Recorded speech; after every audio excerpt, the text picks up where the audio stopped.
تو میں تو کئی دنوں سے یہ باتیں کہہ رہا ہوں اور بیان کر رہا ہوں،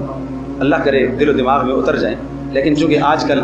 ابھی بھی آپ دیکھیں جگہ جگہ جانور خرید کے لائے گئے، جانوروں کے پاس بیٹھ کر 2-2 3-3 4-4 گھنٹے بیٹھ کر گفت و شنید ہو رہی ہے، مگر مسائل سیکھنا، جاننا،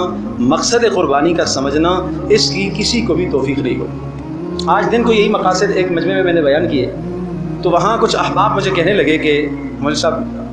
ہم نے تو جتنی بھی قربانیاں کی ہیں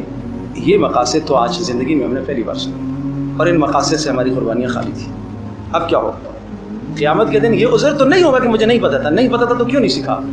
تو آئیے اس مختصر نشست میں، وقت اتنا ہے نہیں، مختصر نشست میں کوشش کروں گا کہ 4 قربانیوں کے مقاصد میں آپ کے سامنے ذکر کروں۔ اللہ کرے ان مقاصد کے مطابق ہم قربانیاں کریں۔ ہر امت کے لیے ہم نے قربانی کو مروج کیا ہے، اور ہر امت میں ہم نے قربانیوں کا حکم دیا ہے۔ یہ کوئی آپ کے ساتھ خاص نہیں ہے، پہلی امتوں میں بھی قربانیاں ہوتی تھی۔ مقصد کیا ہے؟ کیوں؟ پہلا مقصد یہ بتایا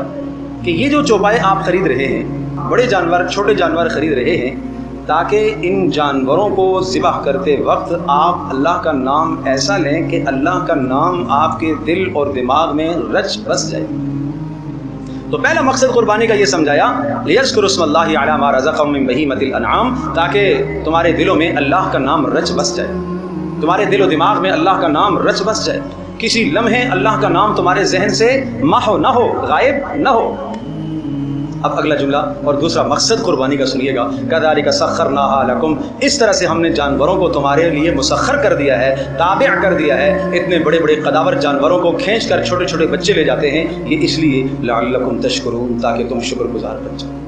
تو یہ ایک مقصد ہو گیا لعلکم تشکرون، دوسرا مقصد تاکہ تم شکر گزار بن جاؤ۔ تیسرا مقصد لن ینال اللہ لحومها ولا دماؤها ولکن ینالہ التقوی منکم، اللہ کے پاس اس جانور کا خون نہیں پہنچتا، اللہ کو اس کے گوشت کی کوئی ضرورت نہیں ہے، ولکن ینالہ التقوی منکم، اللہ تمہارا تقوی دیکھنا چاہتا ہے۔ اس قربانی کے ذریعے سے آپ کی زندگی میں کتنی پرہیزگاری پیدا ہوئی ہے، گناہ سے بچنے کا کتنا جذبہ پیدا ہوا ہے۔